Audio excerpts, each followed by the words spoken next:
In my previous podcast, I talked about stepping away from the comfort of completing tasks and starting to chart actual workforce risks. And while I was thinking about that shift, something else struck me regarding the recruitment practices being carried out in organizations. When I see how recruitment is being carried out in many organizations, most recruitment systems continue to rely on job descriptions that contain a set of tasks for the role and keyword led resume screening practices that look at how closely the person's day to day activities form a close match with the task on the job description. And in many ways, that made sense. Organizations build confidence through familiarity. If someone had already handled a similar role before, it reduced the uncertainty in the hiring decisions. A lot of systems were made to capture this historic data to help organizations recruit in this way. But can these systems, designed around historical benchmarks for hiring, drive the same confidence to predict the future performance of people, especially when AI disrupts the nature of work itself?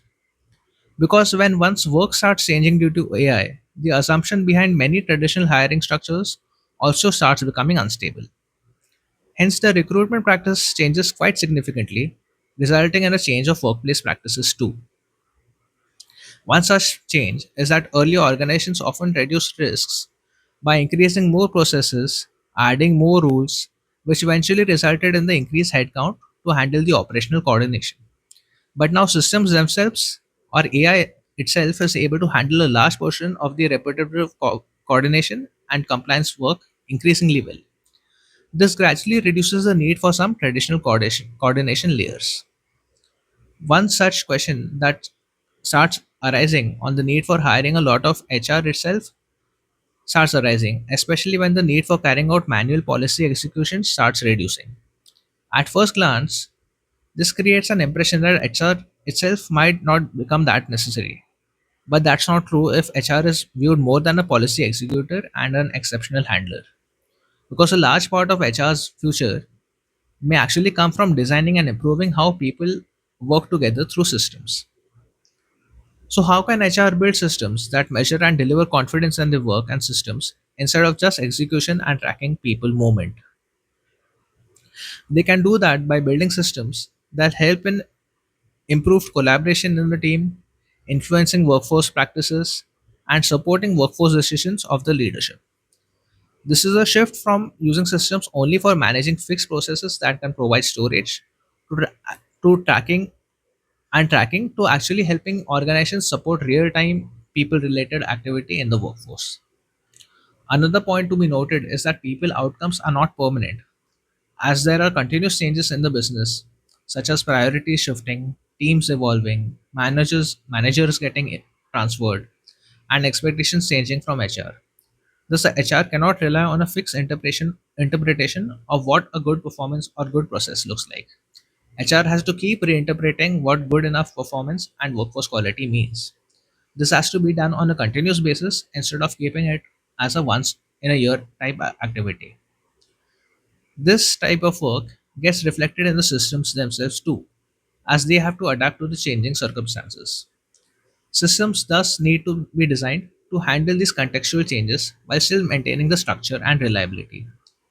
And maybe this is where one of the biggest mindset shift comes from.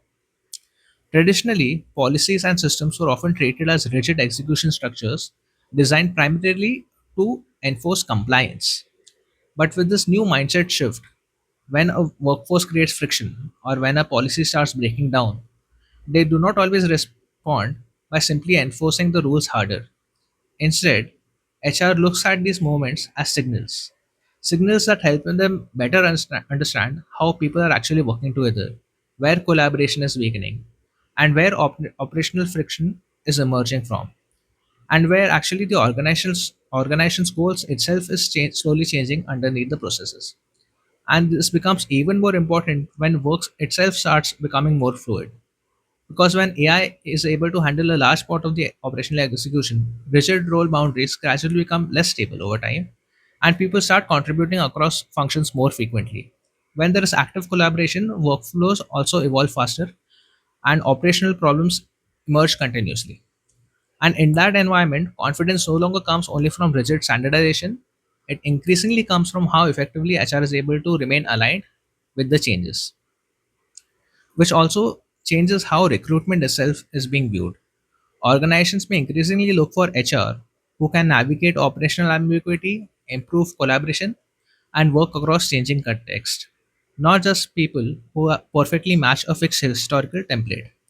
And over time, this slowly changes the role of HR itself. HR starts becoming less about enforcing policy and more about continuously helping the organization interpret how people, systems, incentives, and operational realities interact with each other.